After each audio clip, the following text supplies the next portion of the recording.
tous et bienvenue à cette conférence, donc mieux consommer pour mieux manger. Alors juste peut-être une petite question quand même. Qui dans la salle utilise désormais son smartphone quand il fait les courses au supermarché pour checker les produits? Bon, voilà, ça fait pas mal. Je ne suis pas tout seul. En fait, il y a à peu près maintenant plus d'un Français sur 6 qui utilise un smartphone pour voir la composition des aliments. La seule application Yuka, que vous connaissez probablement, a plus de 6 millions, plus de 10 millions d'utilisateurs. Donc, c'est le signe de quelque chose, c'est le signe que les gens s'intéressent à leur nutrition, à ce qu'ils mangent. D'ailleurs, un récent sondage montrait que 90% des Français étaient préoccupés par leur nourriture. Alors, préoccupés, c'est vraiment un mot très faible. Ils sont, on peut dire, absolument obsédés par le lien entre l'alimentation et la santé. Je pense que d'ici peu de temps, on ira chez son médecin, comme le font les Chinois depuis l'Antiquité, juste pour lui demander ce qu'il faut manger. Alors, ce lien avec la santé, il est maintenant de plus en plus établi par les chercheurs, c'est ce que nous allons voir à l'instant, mais il n'est pas tout seul. Il y a aussi le lien avec la planète. On est tous obsédés également, enfin tous, presque tous on va dire, par la santé de la planète. Et donc on va essayer de conjuguer à la fois la préoccupation pour notre santé propre et puis celle pour la planète qui nous porte à manger plutôt bio, plutôt sain, plutôt sans additifs, etc. Bria Savarin disait « Dis-moi ce que tu manges, je te dirai qui tu es ». Ben, nous sommes des êtres très complexes qui veulent à la fois se préoccuper d'eux-mêmes, se préoccuper des autres.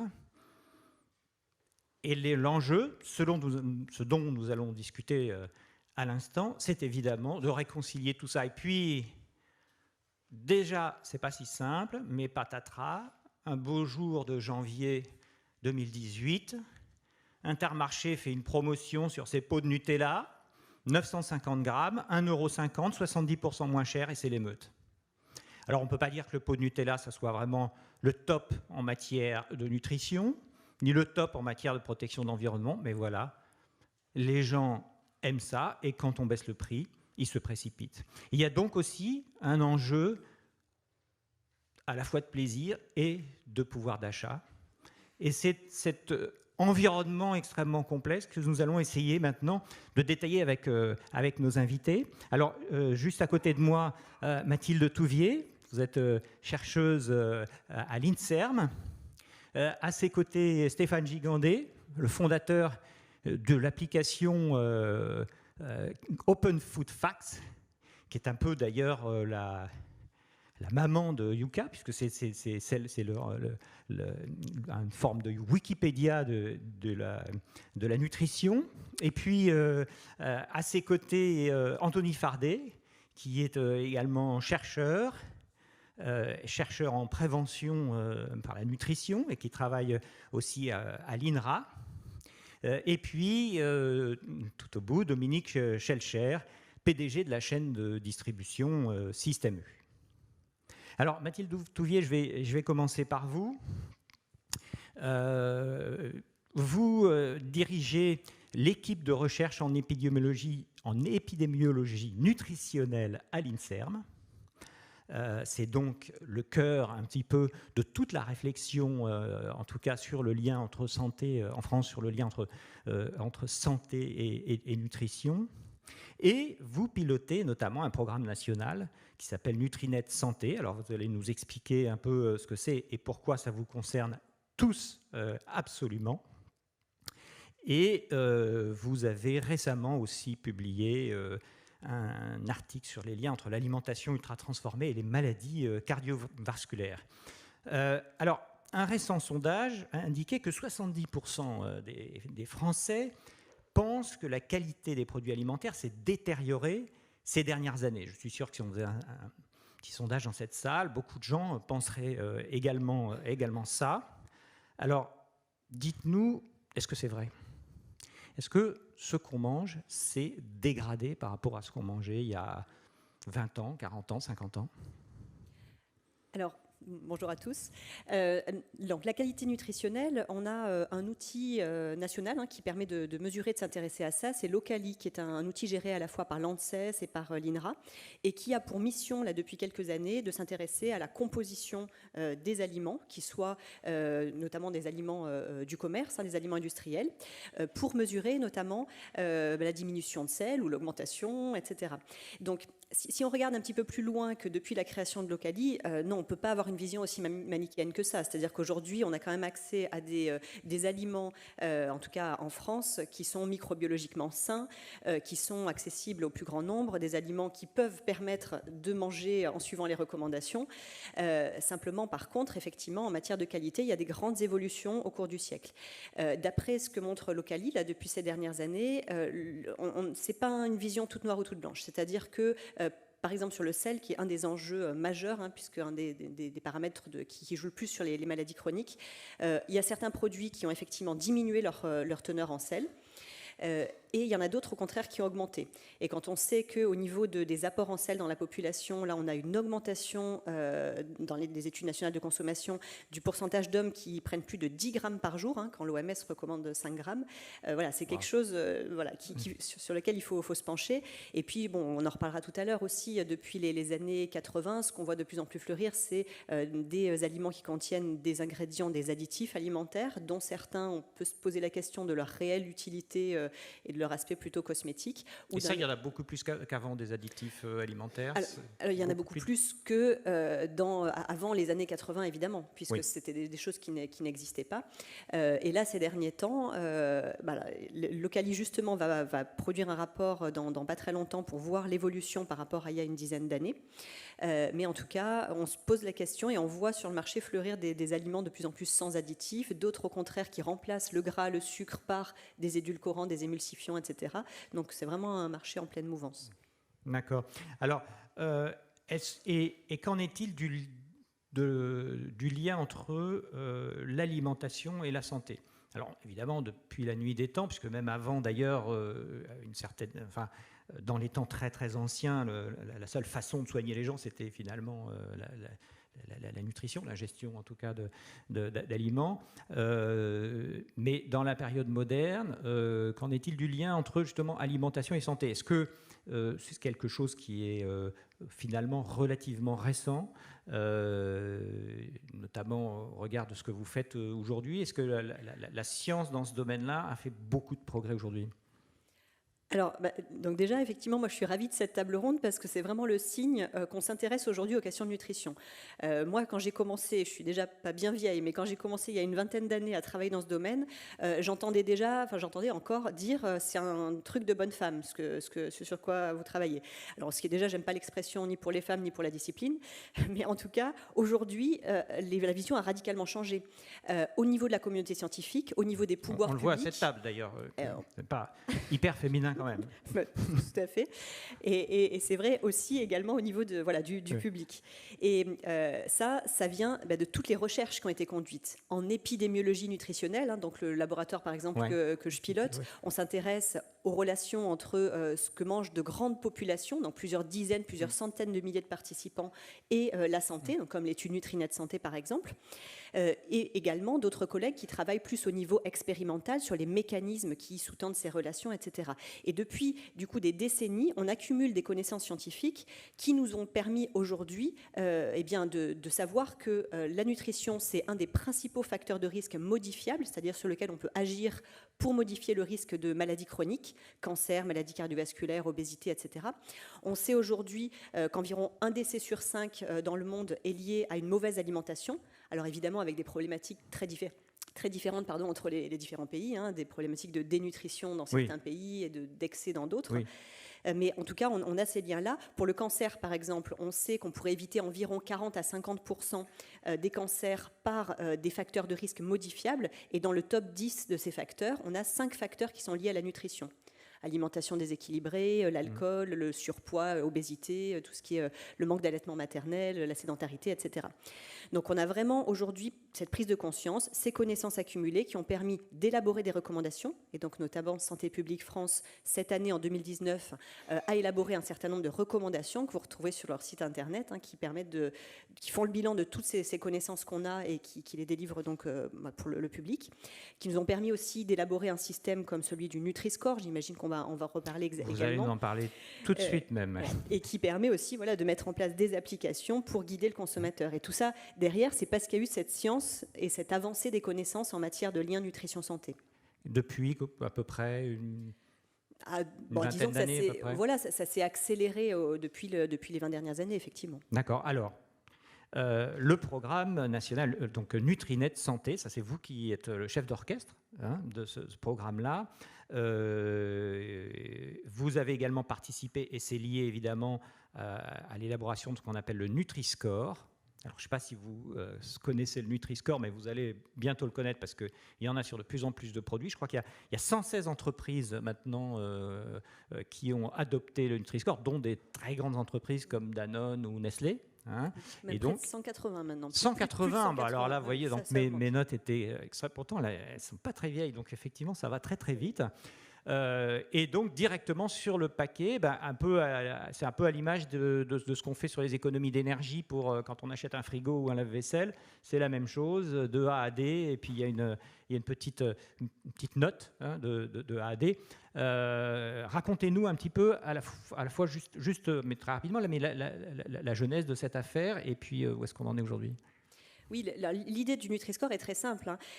Actuellement, la réglementation INCO au niveau européen impose d'avoir un tableau de valeur nutritionnelle au dos des emballages. C'est quelque chose qui est quand même très complexe à lire, écrit en tout petit, avec des valeurs sur des acides gras saturés, des sucres simples, etc., qui, franchement, quand on n'a pas un niveau d'études déjà dans l'absolu et puis en nutrition, n'est pas évident quand même à saisir. Sans compter qu'en plus, on fait nos courses en passant 2 secondes dans les rayons et puis en achetant rapidement les produits, pour beaucoup, en tout cas, d'entre nous. Donc l'idée, c'était d'avoir en un coup d'œil une idée de la qualité nutritionnelle globale de l'aliment, qui agrège toutes les notions pour lesquelles on a des niveaux de preuve très forts sur les relations avec les risques de maladies cardiovasculaires, cancer, etc. Donc en l'occurrence, acides gras saturés, l'énergie, le sucre, les protéines, la part de fruits et légumes, etc.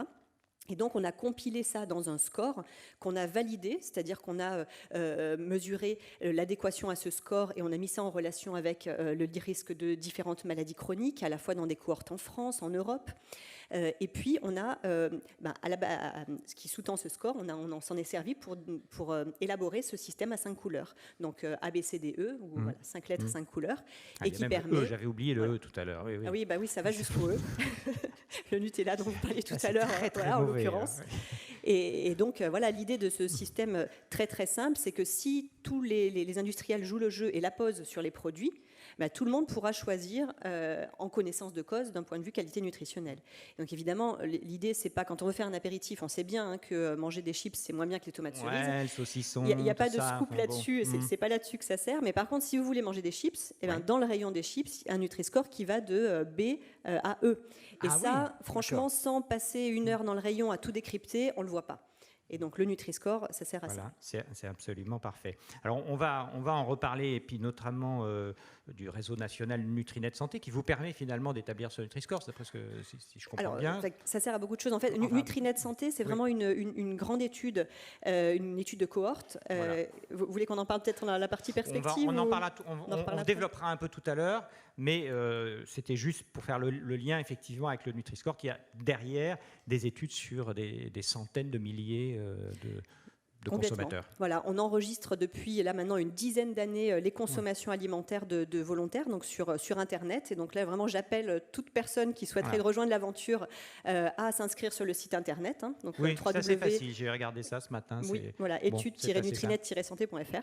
Voilà. Et donc, en remplissant ces questionnaires sur l'alimentation, l'activité physique, etc., on fait le lien avec les maladies au cours du temps, et ça nous permet vraiment de faire progresser la recherche publique sur les relations nutrition-santé. Voilà. Alors, un autre aspect des relations entre nutrition centrée, c'est évidemment la qualité avec laquelle les aliments sont, entre guillemets, fabriqués, notamment les aliments industriels. Alors, Anthony Fardet, vous avez publié en 2017 un livre qui s'intitulait Halte aux aliments ultra transformés. Voilà, donc c'est un peu votre combat. Il n'y a pas que ça. Mangeons vrai. Hein. Et j'ai vu que vous promettez même que vous promettez 10 ans de plus d'espérance de vie en bonne santé en respectant 3 préceptes simples. Alors expliquez-nous un petit peu d'abord ce que vous appelez l'ultra transformé. Ouais. Et puis c'est 3 petits conseils qu'on pourra tous essayer en sortant. Bien sûr, ouais. Pour gagner 10 ans. Je pense que c'est important d'expliquer effectivement l'ultra-transformation parce qu'il y a beaucoup de choses qui circulent, des imprécisions. Donc je voulais juste quand même rappeler qu'on mange des produits industriels depuis le premier aliment industriel, la conserve, avec Nicolas Appert en 1795. Donc ça fait à peu près plus de 2 siècles qu'on mange quand même des produits industriels. Ce qui a sauvé pas mal de vies d'ailleurs, il faut le dire, la conserve. Pardon ? Ce qui a sauvé pas mal de vies, la conserve. Bien sûr, le scorbut, il y a eu plein de choses. L'idée des conserves, c'était aussi d'accompagner les gens qui faisaient des longues distances, les marins, les soldats. Donc les premiers aliments industriels ont aussi accompagné ça, par exemple la margarine avec Napoléon pour les soldats, parce que le beurre était trop cher, je crois. Donc ça c'est important de le préciser, donc il ne faut pas pointer du doigt l'industrie puisqu'on mange industriel. Donc en fait, mais bon, on a été pendant longtemps dans une industrie qui était quand même plutôt au service de l'aliment pour le conserver, notamment, surtout le conserver longtemps, le préserver. Ce qui est plutôt pointé du doigt, en fait, c'est une fraction des aliments industriels, pas tous, parce qu'il y a des aliments industriels de qualité, donc il ne faut pas être manichéen, ça c'est important de le préciser, et qui a commencé après-guerre, où on a commencé à craquer et à fractionner les aliments.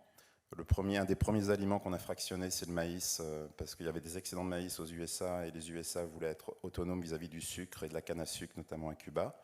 Donc ils ont trouvé le sirop de glucose-fructose à partir des excédents de maïs.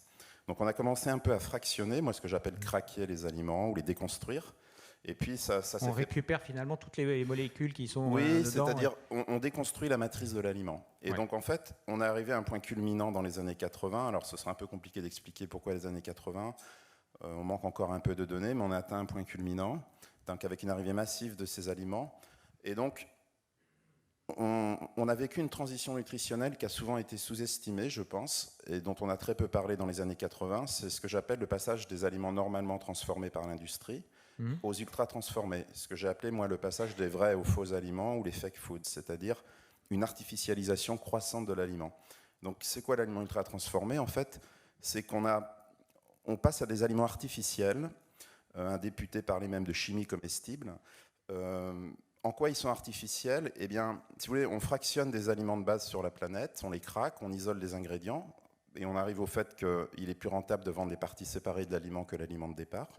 Et ensuite, on recombine tous ces ingrédients, ces nutriments, de manière artificielle, et on peut créer des fausses matrices alimentaires, qu'on appelle les aliments ultra-transformés, ou alors on met tous ces sucres industriels dans des plats préparés, comme les sirops de glucose, les sucres invertis, les isolats de protéines. Donc, si vous voulez, on fractionne à peu près 9 aliments sur la planète, pommes de terre, soja, pois, blé, riz, maïs, œufs, lait et viande. Donc vous voyez que déjà, ce n'est pas très associé à une très grande biodiversité. Et avec tous ces ingrédients qui sont produits, on fabrique les aliments ultra-transformés. Donc la grande caractéristique de l'ultra-transformation, c'est d'artificialiser quoi ? La sensorialité de l'aliment. Et chaque aliment a 4 propriétés sensorielles, goût, couleur, arôme, texture. Donc en exacerbant, en modifiant, en masquant la sensorialité de l'aliment de manière artificielle, eh bien, on crée des matrices alimentaires qui sont très attractives et qui sont évidemment très rentables parce qu'elles peuvent nous pousser à en manger plus que de raison. On a tous continué à manger des chips industriels ou des bonbons alors qu'on n'avait plus faim parce que le plaisir l'emporte sur la satiété. Deuxième aspect rentable, on a envie de racheter le produit. Et c'est triplement rentable si les jeunes sont très ciblés très tôt, parce qu'on peut en faire des clients à vie. Et là, le risque est vraiment grave et dramatique, parce qu'avec ces matrices artificielles hyper addictives, on éloigne des enfants des vrais aliments, avec des goûts plus subtils et plus exigeants, parce que c'est peut-être plus exigeant, vous mettez un enfant devant un Kit Kat et un poireau, c'est vite fait. Donc en fait, je pense que si on a compris que l'aliment ultra transformé est un aliment dont on a déconstruit la matrice, et que on l'a recréé de manière artificielle avec des additifs et des ingrédients de type cosmétique, comme on soulignait tout à l'heure, c'est-à-dire pour modifier la sensorialité.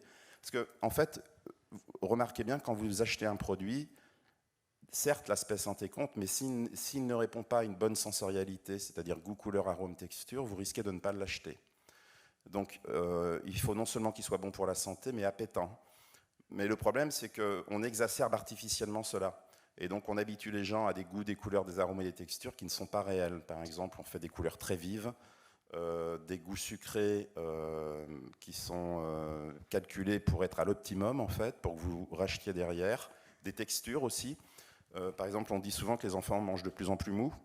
Et ces aliments ultra transformés sont souvent très friables, avec des textures très molles, qui demandent moins de mastication, donc ils sont moins rassasiants. Voilà, donc en fait, pour répondre à votre question, ce qu'on pointe du doigt surtout, c'est cette déviance des produits, de certains produits industriels, pas tous, qui ont basculé dans l'ultra-transformation. Parce que la question principale n'est pas la transformation, mais quel degré de transformation est acceptable pour ne pas mettre en risque la santé. Et une hypothèse, moi, que je défends, c'est que où on a été trop loin, c'est en déconstruisant les matrices alimentaires et en créant des fausses matrices qui sont très attractives. Et je pense que c'est ce degré, comme le montrent beaucoup d'études sur les ultra-transformés, que aussi l'équipe de Mathilde Touvier a fait, où on voit bien quand même que les populations dans le monde qui consomment régulièrement ou en excès tous ces aliments ultra-transformés sont beaucoup plus à risque de maladies chroniques et de dérégulations métaboliques. Donc non, il n'y a aucun discours anti-industriel. On pointe du doigt une certaine catégorie d'aliments. Et il faut préciser que dans nos sociétés occidentales, le marché est saturé, c'est-à-dire que le taux de progression des ultra-transformés est entre 2 et 4%, mais que dans les grands pays émergents comme l'Amérique du Sud, l'Asie du Sud-Est, le Maghreb et l'Afrique noire subsaharienne maintenant, les courbes de progression sont à 2 chiffres, c'est-à-dire qu'ils sont en train de se substituer aux produits locaux. Et ça, c'est dramatique. Donc, bon, j'ai discuté avec des gens qui vivent en Amérique du Sud. On voit maintenant des diabètes de type 2 apparaître chez des enfants entre 15 et 25 ans. Il y a des docteurs, j'ai vu des reportages où les docteurs reçoivent de plus en plus de diabétiques avec des amputations. On a des maladies cardiovasculaires qui arrivent maintenant entre 20 et 30 ans. Donc, voilà. Donc, est-ce qu'il y a un lien aussi, oui. parce que ça c'est quelque chose qu'on dit de temps en temps, entre justement l'aliment ultra transformé et les nouvelles allergies qui apparaissent. Je prends un exemple, j'ai un ami qui est éleveur, il me disait qu'aujourd'hui un litre de lait écrémé, c'est vraiment ou du lait demi-écrémé, c'est ça. C'est un aliment en fait ultra transformé parce qu'on a enlevé toutes les protéines, on a remis des vitamines, et du coup, est-ce que c'est pour ça que il y a de plus en plus de gens intolérants au lactose ou d'autres intolérants au gluten dans d'autres cas? Est-ce qu'il y a un lien avec ça ou pas? Je ne pense pas qu'on ait assez d'études pour dire qu'il y a un lien. Ce n'est pas trop mon domaine, donc je ne m'y risquerai pas. On demandera à Mathilde tout à l'heure. Ouais, non, voilà, c'est ça. Donc en fait, non, la chose que je voudrais dire, ça aussi, ça fait partie de mes hypothèses de travail, c'est qu'en fait, moi je pense que tous les aliments fournis par la nature ne sont pas mauvais en soi. Il n'y en a aucun qui est mauvais en soi. L'homme s'est toujours habitué à son environnement. Quand il a changé d'environnement, il s'est adapté. Quand il est devenu sédentaire, il s'est mis à consommer des céréales, des produits laitiers, au néolithique. Voilà. Moi, je pense que le problème est dans l'intervention de l'homme. C'est-à-dire que l'homme, pour chaque aliment, intervient à 2 niveaux, la quantité consommée et la transformation. Donc je pense que tout aliment qui est trop transformé, trop déconstruit et consommé en grande quantité devient problématique. Et donc, une hypothèse que je défends et qui est en train d'être testée par l'INRA d'ailleurs, c'est que, par exemple, l'hypersensibilité au gluten non cœliaque, qui n'existait pas auparavant et qui n'est ni la maladie cœliaque, ni l'allergie au blé, et on ne connaît pas le pourcentage, hein, c'est un diagnostic par défaut. Je pense qu'on a tellement, par exemple, isolé le gluten, le fameux gluten vital, qu'on a remis comme texturant dans des sauces, des liants. Ouais. Donc on s'est mis à en mettre partout. On en a rajouté dans les pains congelés pour qu'ils supportent la congélation, les pains industriels. Donc moi, je crois plutôt que... Alors là, il faudra le tester. Hein, les farines, pour que les farines lèvent plus aussi. Voilà, donc en fait, le problème... Donc finalement, on n'est pas dans les protéines du gluten, qui est d'ailleurs un terme technologique. Il n'y a pas vraiment de gluten en tant que soi dans le blé. Le gluten, c'est un terme technologique qu'on récupère après des procédés technologiques. Donc je pense que le problème n'est pas tant dans le gluten que dans le fait qu'il est hyper transformé et qu'on s'est mis à en consommer beaucoup plus qu'auparavant. Voilà. Enfin, bon, c'est une idée de réflexion. On peut en débattre. Donc, mais sinon, pour les allergies, je ne suis pas spécialiste, donc je ne dirais rien de plus. Et vous disiez, enfin, j'avais lu dans une de vos publications, vous disiez que par exemple, le pain Et les pâtes sont faites toutes les deux avec du blé, avec le blé dur, exactement la même matière, et pourtant qu'à l'arrivée, quand on les ingère, c'est complètement différent. Oui, c'est une étude de 94 par des Suédois. Ils ont juste fait un pain à partir de blé dur et des pâtes à partir de blé dur, donc deux produits sensiblement de composition identique, mais avec des index glycémiques différents. C'est normal parce que la technologie du pain fait que c'est un produit plus aéré avec un sucre qui est plus vite digéré que dans les pâtes alimentaires qui sont considérées comme des sucres lents. Donc là, vous mettez le doigt sur ce qu'on appelle l'effet matrice, c'est-à-dire que deux aliments de même composition mais qui ont une structure différente peuvent donner des effets métaboliques et physiologiques différents. Donc ça, c'est aussi très important. Et justement, dans les aliments ultra transformés, ce que je défends, c'est qu'on a justement une perte de l'effet matrice qui est très importante. Et on a fabriqué donc des matrices qui sont aussi certes enrichies, beaucoup plus enrichies en sucres, sels et gras, additifs, xénobiotiques, qui sont des composés étrangers à l'organisme humain, etc.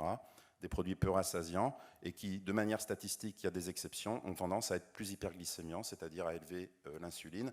Et si vous savez que si vous mangez très souvent hyperglycémiant, l'insuline finit un peu par fatiguer et on peut créer une insulinorésistance sur le long terme, qui est la pré-étape du diabète de type 2. Bon, alors on reviendra tout à l'heure, et notamment sur les conseils que vous donnez, là, j'ai pas oublié. Répondu. Oui, non, on va le reprendre. Dans la deuxième question. Oui, dans la deuxième partie, comme ça on va maintenir un petit peu le suspense. C'est un scoop. Et je voulais maintenant passer la parole à Stéphane Gigandet, parce que vous êtes aussi un personnage étonnant, vous êtes informaticien à la base, mais votre truc, c'est les blogs culinaires. Donc, vous avez des blogs de recettes de cuisine. Comment il s'appelle, votre blog culinaire, déjà ? C'est un portail de blog culinaire, ça s'appelle recette.de, tout simplement. Voilà. Bon, alors, et puis un jour, vous êtes dit, moi, j'ai envie de créer une base de données de la composition nutritionnelle des aliments. Alors, racontez-nous comment c'est venu et à quoi ça aboutit. En fait, moi, je suis un peu comme tout le monde dans cette salle. En fait, je ne suis pas chercheur nutritionniste, je ne suis pas industriel, et on pourrait se dire que, voilà, c'est qu'est-ce qu'on y connaît après tout en nutrition, nous citoyens. Et pourtant, voilà, on mange tous 3 fois par jour, et on s'est dit, voilà, d'un côté, il y a les pouvoirs publics qui font des recommandations, des chercheurs, de l'autre, il y a les industriels qui proposent une offre. Qu'est-ce que nous, en tant que citoyens, on peut faire ? Et on s'est dit, pourquoi pas créer une association à but non lucratif pour faire un Wikipédia des produits alimentaires, effectivement. On avait ce grand modèle qui était Wikipédia, et on s'est dit, on va faire la même chose pour les aliments. Et donc, du coup, on a fait une application mobile qui permet tout simplement donc ça, c'était en 2012, de scanner les aliments, prendre des photos, des ingrédients, du tableau nutritionnel, et on a mis tout ça dans la base Open Food Facts. Et alors, le principe, c'est que je vois un aliment, il n'y a pas la composition, ça, je le faxe, je vous l'envoie, et vous avez des gens qui ensuite peuvent extraire. C'est exactement ça, avec des bénévoles qui travaillent. C'est le même principe que Wikipédia. Wikipédia, c'est écrit par tout le monde ici, en fait. Ouais. Donc il y a des gens qui écrivent, des gens qui corrigent, des gens qui complètent. C'est exactement la même chose sur Open Food Facts. Il y a des gens qui envoient des photos, il y a d'autres gens qui saisissent, parfois les mêmes. Il y a des gens qui développent des technologies d'intelligence artificielle pour extraire automatiquement les données de photos, etc. D'autres qui implémentent des scores, justement comme le Nutri-Score. Pour créer cette base. Voilà. Et alors la particularité donc de cette base de données, c'est que c'est un système ouvert. Donc ouvert, ça veut dire totalement accessible par tout le monde, gratuit, utilisable, etc. Et que donc votre objectif, c'est que de plus en plus de gens utilisent votre base de données dans leurs applications différentes. Alors nous, notre seul objectif, c'est l'impact qu'on peut avoir sur la société, la santé des gens et l'environnement. Mathilde disait tout à l'heure, voilà, on est dans un supermarché, il y a les chips. On a tous envie de choisir les chips qui sont, ou les chips ou les paquets de céréales. Depuis qu'on sait que ça va de B à D. Voilà, donc on a tous envie de choisir les chips qui sont les plus sains pour nous, pour nos enfants, ceux qui, ne font pas de mal à la planète. Et c'est super dur. Et c'était le premier usage un peu évident de la base Open Food Facts, c'était décrypter les étiquettes. Alors à l'époque, il n'y avait pas le Nutri-Score. On a commencé avec les feux tricolores nutritionnels qui indiquaient trop gras, trop sucré, trop salé. Ça, c'est quelque chose qui a été en vigueur au Royaume-Uni, qui avait été refusé au niveau de l'Union européenne en 2009. Et puis en 2014, je crois, j'ai entendu parler de ce qui allait devenir le Nutri-Score. Et j'ai trouvé ça génial, quoi. Effectivement, c'est comme l'étiquette énergie des frigos.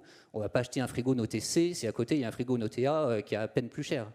Et donc on a contacté l'équipe de Mathilde Touvier. Ils nous ont donné la formule et on a pu calculer le Nutri-Score pour tous les produits du monde en fait. Et on l'a fait à travers l'application Open Food Facts. Et ça, c'est quelque chose dont on est très fiers parce qu'on s'est un peu invité dans le débat. On s'est dit, voilà, en tant que citoyen, on trouve que le Nutri-Score, c'est génial. Et qu'est-ce qu'on peut faire pour encourager son adoption? Parce qu'on n'en a pas parlé, mais l'industrie s'est battue farouchement contre et continue à se battre contre le Nutri-Score dans beaucoup de pays.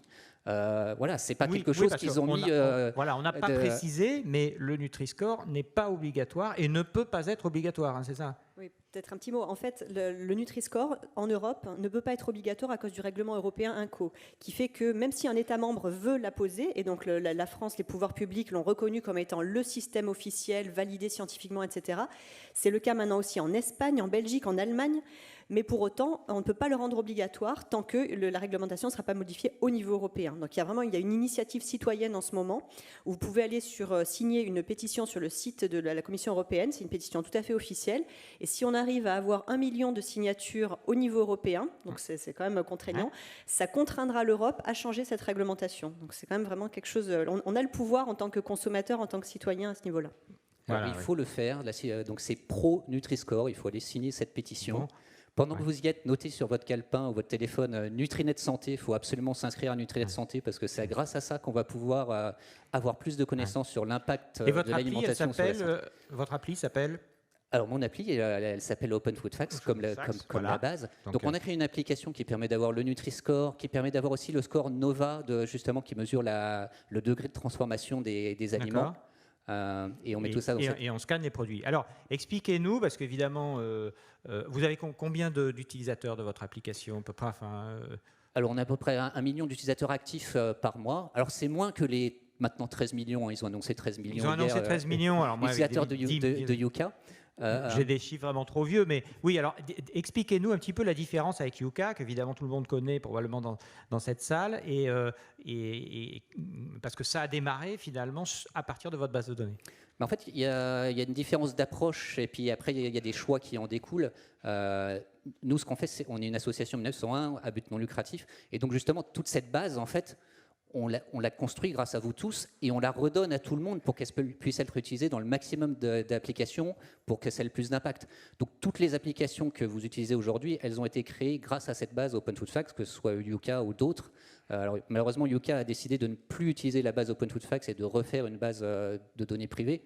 Nous, on est persuadés que c'est vraiment important d'avoir une base publique. Mais ils disent qu'ils vous envoient quand même leurs données, c'est ça ? Ils nous envoient effectivement encore certaines données, pas toutes malheureusement. J'espère qu'ils vont changer d'avis et revenir. En fait, l'idée, c'est de construire un bien commun. En fait, les données sur les aliments, c'est des données. Alors, c'est des données qui sont privées, mais c'est des données d'intérêt public et il faut qu'elles soient publiques, qu'elles soient librement accessibles à tout le monde, gratuitement. Et puis surtout qu'elles soient accessibles pas seulement à travers une application, parce que les applications, c'est bien, mais bon. Toutes les personnes qui utilisent soit Open Food Facts ou Yuka ou d'autres, finalement, c'est pas elles qui ont le plus besoin de ces informations parce qu'elles sont déjà sensibilisées à la nutrition.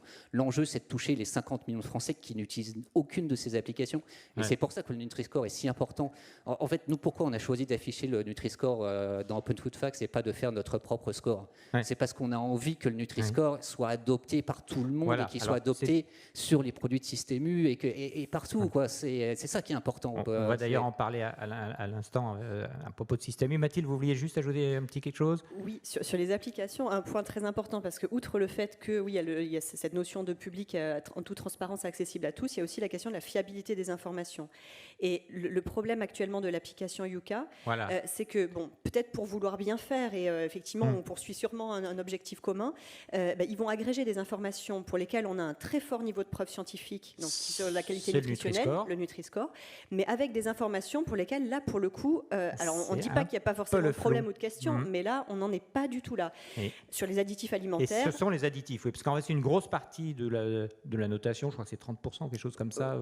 Oui, alors déjà, ça aussi, la question de comment est-ce qu'ils prennent la qualité nutritionnelle, les additifs alimentaires et l'aspect pesticides contaminants. Et sur ces deux volets-là, là, pour le coup, on n'en est pas du tout au même niveau en termes de niveau de preuve. Mais oui, on ne sait pas. Ouais. Donc Il y a eu beaucoup de bouquins d'écrits, mais en fait, les scientifiques, eux, ne... Voilà, on en parlera dans les perspectives. On est vraiment en train de lancer maintenant le premier programme de recherche au monde sur additifs alimentaires et liens avec la santé à long terme. Donc, on n'en est pas à pouvoir dire je fais une application, c'est facile. Alors, eux, ce qu'ils disent, c'est oui, mais le consommateur a envie de savoir. Oui, mais si on ne sait pas, on ne va pas lui dire n'importe quoi. Et c'est le monde moderne. Donc, cette note agrégée avec pesticides, additifs, n'importe comment, ça, nous, on ne cautionne pas du tout d'un point de vue scientifique. Et au contraire, Open Food Facts, c'est beaucoup plus neutre et tout à fait en ligne avec le niveau d'information scientifique qu'on a actuellement. Okay. C'est vrai que c'est tentant en tant que consommateur d'avoir une appli qui dit bon, pas bon, médiocre, etc. Mais le problème, c'est que la réalité, elle est plus complexe. Par exemple, si on regarde du point de vue du Nutri-Score, il y a des aliments très bons d'un point de vue nutritionnel, mais du point de vue de la transformation, ils ont des additifs, etc. Et c'est ultra transformé. Et c'est, voilà, pour l'instant, on n'a pas forcément les clés pour choisir. Et puis, c'est quelque chose de personnel, en fait, aussi. Voilà, on a tous des attentes différentes par rapport aux aliments. Pour certains, ça va être la nutrition plus importante. Pour les hypertendus, ça va être le sel. Pour d'autres, ça va être le bien-être animal ou l'huile de palme, etc. Et donc, je pense que c'est important de montrer les aliments dans leur complexité, que chacun puisse choisir avec ses propres critères. C'est ça qui est aussi. Alors, je voulais... Alors, très vite, parce que je voudrais qu'on parle avec Dominique Schelcher. Je suis d'accord qu'effectivement, dans Yucca, on ne sait pas trop d'où vient les 30% pour les additifs, mais je pense qu'il y a quand même... Bon, c'est vrai qu'il y a des études, l'INRA de Toulouse aussi publie sur les additifs. Ouais. C'est vrai qu'il y a de plus en plus de doutes, des liens entre les additifs et l'hyperactivité des enfants. Et enfin, voilà. Donc il y a aussi peut-être... Il y a des soupçons. Je ne sais pas ce que vous en pensez, Mathilde, mais il y a aussi quand même le principe de précaution. Parce qu'en fait, après, il y a l'effet cocktail. Donc, comme il y a 338 additifs autorisés au niveau européen et 48 en bio, de toute façon, la science ne pourra jamais étudier toutes les combinaisons. C'est des milliards et des milliards de combinaisons, déjà rien qu'avec 5 additifs. Donc, c'est une question que je soumets à débat. Est-ce que, comme de toute façon, on ne pourra jamais arriver au bout scientifiquement, est-ce qu'il ne faut pas appliquer le principe de précaution ? Voilà. Est-ce qu'il faut... Alors, on va en reparler tout à l'heure. Je voulais donner la parole à Dominique Schelcher. Donc, vous êtes de l'autre côté de la barrière, si j'ose dire. Vous êtes PDG donc, de Système U, la grande chaîne de supermarchés. Est-ce que vous avez adopté le Nutri-Score d'abord ? Ah oui, alors déjà, absolument, j'ai confirmé tout à l'heure. Système U apposera sur ses produits donc, à la marque U, le Nutri-Score, à partir des nouveaux emballages qu'on crée dans les prochains temps. Donc ça y est, c'est fait. Le Nutri-Score est en train de s'imposer. En fait, on a été un peu observateur aussi pour voir quel était le modèle qui émergerait. C'est bien celui-là, et donc je pense qu'il est aujourd'hui adopté par presque tout le monde et les plus gros acteurs. Donc on y va nous aussi. Entreprise. Alors, au-delà de ça, donc, vous êtes engagé dans effectivement toutes ces histoires de nutrition. Vous êtes partenaire d'une cause qui s'appelle Agir pour mieux manger, qui a été lancée par la plateforme make.org. Alors, c'est quoi ? C'est une sorte de pétition, c'est ça ? C'est une grande consultation nationale. Make.org, c'est en fait une start-up qui est la spécialiste des grandes consultations sur le grand âge, la santé. Et donc, il y en avait une au printemps sur comment mieux manger demain. Et donc, avec d'autres entreprises, avec une trentaine d'associations, on a interrogé les gens. 400 000 Français se sont manifestés. Beaucoup ont voté de manière très précise et on a à la fin 8130 propositions de manière très exacte sur c'est quoi pour vous mieux manger demain. Donc c'est à ça qu'on a participé exactement. Je pourrais vous dire ce qui en ressort tout à l'heure. Ouais. Alors, d'autre part, vous avez lancé vous aussi votre application entre guillemets concurrente ou pas, à la fois de Yucca, d'Open Food Facts et des autres. Et alors, elle s'appelle Y'a quoi dedans ? Je mets la petite...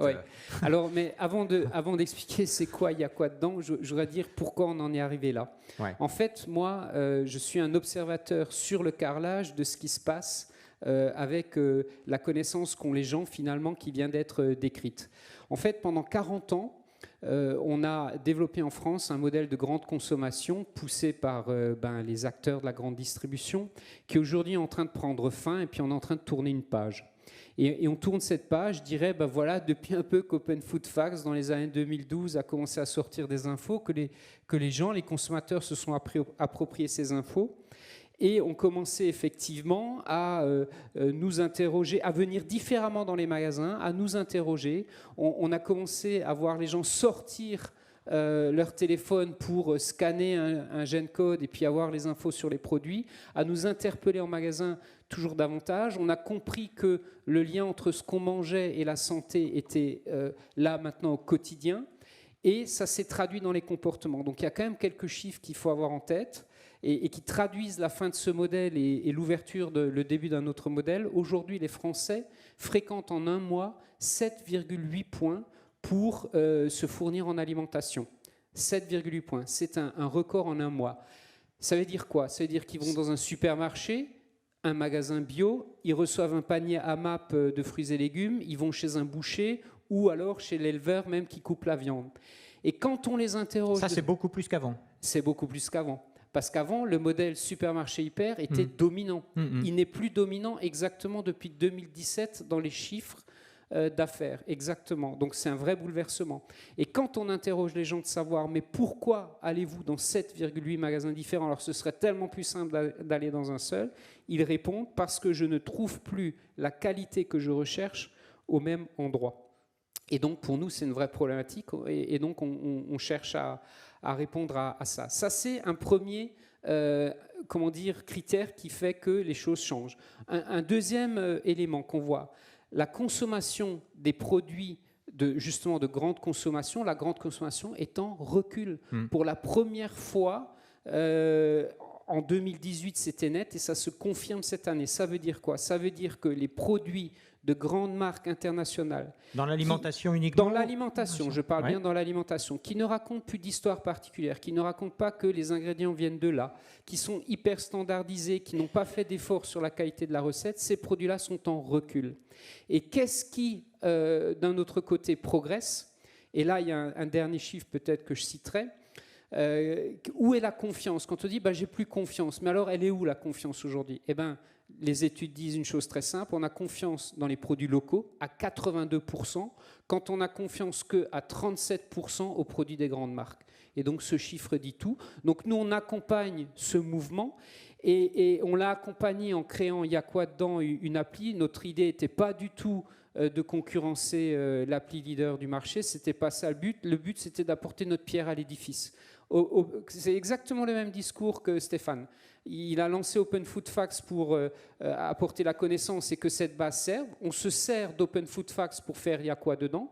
On donne notre information pour contribuer à la transparence sur le contenu des produits et tous les produits du marché, les nôtres et les autres. Et voilà, c'est une contribution. Mais sinon, bien sûr, c'est pas tout. Le cœur de Système U, c'est d'être présent. On est beaucoup présent dans les territoires, on est peu présent à Paris. On a quelques magasins, mais ce n'est pas là notre territoire d'expression. Donc en fait, on est dans les territoires de France, à 50% dans les villes de moins de 5000 habitants. Et là, le boulot de chaque patron indépendant, on est une coopérative, c'est de sélectionner les bons produits du coin. Et c'est ces produits-là que les gens aiment en ce moment. C'est ces produits-là ils ont fait 70% de notre croissance l'année dernière. Et alors, donc, en moyenne, dans un supermarché U, quelle est la part des produits locaux dans le chiffre d'affaires? En moyenne, c'est 20%. 20%. Mais c'est un chiffre qui progresse fortement. Comme dit, les très grandes marques sont en difficulté pour certaines. Certaines commencent à se remettre en cause, mais je pense que certaines ont loupé des coches et perdent des marchés parce qu'il y a des plus petites entreprises qui se sont glissées entre, qui ont mieux répondu aux attentes des gens, notamment par exemple aussi sur le bio. Un des indicateurs de fort développement, c'est le bio. Par exemple, ça, c'est quelque chose qui progresse à 22% chez nous depuis le début de l'année, et ce, depuis plusieurs années. Donc, il y a des petites entreprises qui se sont glissées là-dedans, et nous, on cherche, on travaille, on référence ces PME, ces TPE françaises, et c'est ces produits-là que les gens attendent avant tout. Et sous d'autres formats aussi, j'ajoute que sous d'autres formats, par exemple, quelque chose qui se développe actuellement très fort, et pour plein de raisons, la qualité, mais aussi l'emballage, c'est le vrac, par exemple. Le vrac, on revient au vrac d'antan, quoi. Ça représente quelque chose d'important ou c'est juste pour les biscuits d'apéritif? Parce que moi, ce que j'ai vu, c'est quand même des noisettes. Non. Aujourd'hui, l'offre se développe partout. Il suffit de se balader dans Paris. Il y a des magasins qui font que ça. Vous avez des pâtes, vous avez aujourd'hui. Non, mais je parle des chez vous, là, dans vos systèmes U. Mais chez nous, oui, il y a des pâtes, des légumes secs, bien sûr des céréales pour le petit déjeuner. Non, ça se développe de tous les côtés. Voilà. Et puis, alors un scoop là, vous allez nous dire quel est le produit qui s'est le mieux vendu sur les rayons Système U cette année. Allez-y. Mais simplement pour dire que les Français sont hyper paradoxaux, parce que vous êtes allez, dites-nous le produit. Vous êtes tous venus pour savoir comment mieux consommer, et en fait. Le produit le mieux vendu dans nos rayons depuis le début de l'année, c'est incroyable, c'est Nutella Biscuit. C'est la nouveauté de Ferrero. Alors, c'est un très bon produit, mais diététiquement, si on demandait aux spécialistes... Voilà, on parlait des promotions sur les pots de Nutella tout à l'heure. C'est plus compliqué. Mais voilà, la France est totalement paradoxale. Mais ça veut dire quoi? Ça veut dire qu'avec ce produit-là, elle se fait plaisir aussi. Hein. Les gens se font plaisir, tout simplement. Alors c'est le plaisir, et puis c'est aussi le prix, c'est-à-dire que le prix a encore un impact considérable. Oui, alors là, c'est un point extrêmement important. On entend de plus en plus dire, oui, mais les études montrent et disent que les Français sont prêts à payer éventuellement un peu plus cher pour des produits ce qu'on voit avec le bio. Plus qualitatifs, notamment le bio, souvent un produit de PME, d'une petite entreprise du coin, il va être un peu plus cher parce que produit en France avec des ingrédients français, etc. Dans les faits, c'est pas encore tout à fait ça. Oui, il y a une partie des Français qui ont les moyens de payer un peu plus cher pour ces produits-là, mais il y a encore 50% des Français, hein, les études sont claires, qui à la fin du mois ont du mal à boucler leur budget. Et donc là, le prix et le prix bas restent une priorité. Et donc nous, commerçants, on a cette équation complexe à résoudre, l'attente du prix, l'attente d'une qualité meilleure, qui se traduit par exemple chez nous par un gros travail sur les recettes de nos produits depuis maintenant des années, parce qu'on avait conscience peut-être de ça même un peu avant les autres. Et puis l'autre bout de la chaîne, parce que quand on dit prix, bien sûr, il y a l'attention consommateur, il y a la production, mais il y a aussi au bout de la chaîne le producteur qui doit être rémunéré de manière la plus juste possible, et qui est un vrai débat en France aussi aujourd'hui.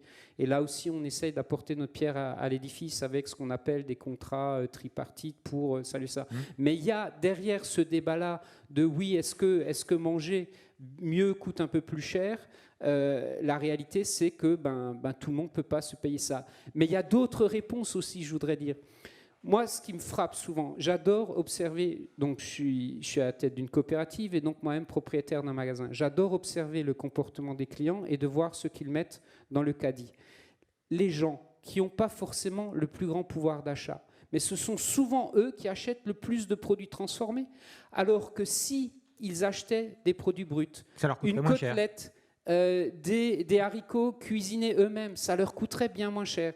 Et donc il y a toute une éducation, une pédagogie à refaire pour sortir de cette ultra-transformation, et il est possible de manger à coût abordable si on revoit les choses différemment. Il faut qu'on sorte de ce système. Voilà, on est vraiment là au cœur du sujet, en fait. Hein, c'est ça. Anthony Fardet, non, mais c'est... Très court, parce que vous disiez que les Français, ça prouve qu'ils veulent se faire plaisir. Bon. Moi, oui, je sais, vous préférez le poireau, c'est clair, vous l'avez dit tout à l'heure. Ce que je veux dire, c'est que quand même, tout le monde n'est pas comme ça. Vous parliez de l'éducation à l'alimentation, l'idée c'est de se faire plaisir plutôt avec des vrais aliments. C'est-à-dire le vrai goût des aliments, et pas de se faire plaisir avec des aliments ultra transformés, parce que c'est justement le but qui est recherché. C'est de les rendre artificiellement addictifs pour que les gens derrière, rachètent. Voilà. Donc en fait, vous voyez le fond. Le biscuit Nutella. Le fond, c'est quand même de rééduquer. Vous parlez de l'éducation, c'est aussi ce qui me tient à cœur, et je pense que ça a toujours été la voie royale à long terme. C'est effectivement de rééduquer c'est des goûts plus exigeants, les vrais aliments, c'est vrai. Quand on va vers les aliments ultra transformés qui ont des goûts standardisés, quel que soit l'endroit de la planète où on va, il n'y a pas de risque. On sait quel goût on va avoir. Parce que c'est des goûts qui ont été standardisés. Parce que c'est quoi le risque quand on va à qui sont l'étranger? exacerbés C'est aussi, quoi le oui. risque quand on va à l'étranger de manger local? C'est de pas aimer. Alors qu'avec le produit hyper standardisé, ultra transformé, Ouais, c'est l'effet Big il n'y a Mac. aucun risque. Ouais. Donc en fait, c'est des plaisirs faciles d'accès, sans risque. Et c'est bien ça le problème. Oui, c'est ce qu'on dit sur le yaourt à la fraise, c'est-à-dire que il est à la fraise pas parce qu'il y a des fraises dedans, il y a des vrais morceaux de fraises, mais en fait c'est parce qu'on rajoute de l'arôme fraise, parce que sinon il n'aurait pas goût de fraise. Vous avez des yaourts aux fruits, sans fruits, avec que des arômes. Ouais. Ouais, Enfin, non, mais c'est marqué arôme fruits quand même, sur l'emballage, heureusement. Voilà. Oui, non, mais bon, il y a des vrais morceaux, mais en fait c'est l'arôme qui fait le goût, quoi. En fait, c'est ça, on va dire. Mathilde, oui. Oui, juste sur la question des inégalités sociales de santé, c'est Ouais. clair que la nutrition, c'est un marqueur emblématique de ça. Si on regarde juste l'obésité, évidemment, qui est très liée à la manière dont on s'alimente, même si pas uniquement, on a, pour le surpoids et obésité, on a à peu près la moitié des adultes français qui sont en surpoids ou obèses. On a 17% chez les enfants. La moitié des adultes français. Qui sont en surpoids ou obèses, oui. 17% chez les enfants. Mais ce chiffre-là, des 17% là, chez les enfants, il est très différent selon le niveau d'éducation des parents. Et on a à peu près un quart des enfants qui sont en surpoids ou obèses chez les enfants dont les parents ont moins du baccalauréat, alors que ce chiffre est seulement de 10% quand on est dans les classes dont les parents ont au moins niveau licence. Donc vous voyez, ces chiffres-là sont vraiment drastiques en termes d'inégalité sociale de santé. Et effectivement, c'est ce qui a été dit, ça ne coûte pas plus cher de manger correctement et de suivre les recommandations. Et notamment, évidemment, quand on se fait soi-même des pâtes, etc., c'est vrai. L'exemple du Nutella biscuit, quand on prend un bon morceau de pain avec un peu de confiture ou même un petit carreau de chocolat, un pain complet si possible, on va avoir nutritionnellement quelque chose qui est beaucoup mieux. C'est quand même très bon et honnêtement, moi j'ai des enfants, ça passe très très bien. Et c'est quand même beaucoup moins cher au kilo. Parce qu'ils n'ont pas encore goûté le biscuit Nutella. Mais si, ils ont goûté comme tout le monde. Mais, bon. mais voilà. Voilà, c'est ça. À l'occasion. Oui, non, mais il de fréquence. Il y a un vrai sujet finalement avec le plaisir. Alors, justement, dans cette éducation du consommateur, Stéphanie Gandet, qu'est-ce qu'on peut faire? Et est-ce que le numérique peut être une forme de réponse? Alors oui, bien sûr, il y a beaucoup de choses à faire pour l'éducation, mais c'est déjà l'école, les parents, la cuisine, etc. Moi, le numérique, je pense qu'on peut s'en servir aussi pour surtout éduquer les producteurs, par exemple. On est en train de faire une plateforme pour les producteurs pour qu'ils puissent facilement mettre leurs données et qu'on puisse leur dire votre jambon, là, il est 60% plus salé que les jambons du marché. Il n'y a peut-être pas de raison, vous avez peut-être un moyen de l'améliorer. On va leur dire automatiquement aussi, votre produit ici, alors on va leur dire, on ne va pas le mettre en place publique, on va leur dire gentiment pour justement, parce que nous on croit, enfin moi en tout cas je suis très optimiste, je crois à l'intelligence collective, etc. Donc je suis sûr que si on dit aux producteurs qu'ils peuvent facilement faire un meilleur produit en retirant un peu de sel, ils le feront. Si on leur dit aussi, votre produit machin, on enlève 3% de sucre et la note Nutri-Score passe de C à B, il y a aussi de bonnes chances qu'ils le fassent aussi.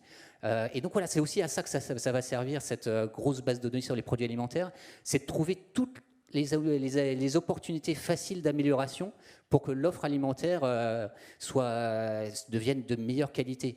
Voilà, pendant des années, les industriels se sont battus sur les prix. Maintenant, ça serait bien qu'ils se battent sur la qualité. Et c'est justement l'intérêt de la transparence. Oui, mais on a vu que le prix, ça avait encore de l'importance. On a vu que le prix, c'était encore un facteur très, très important.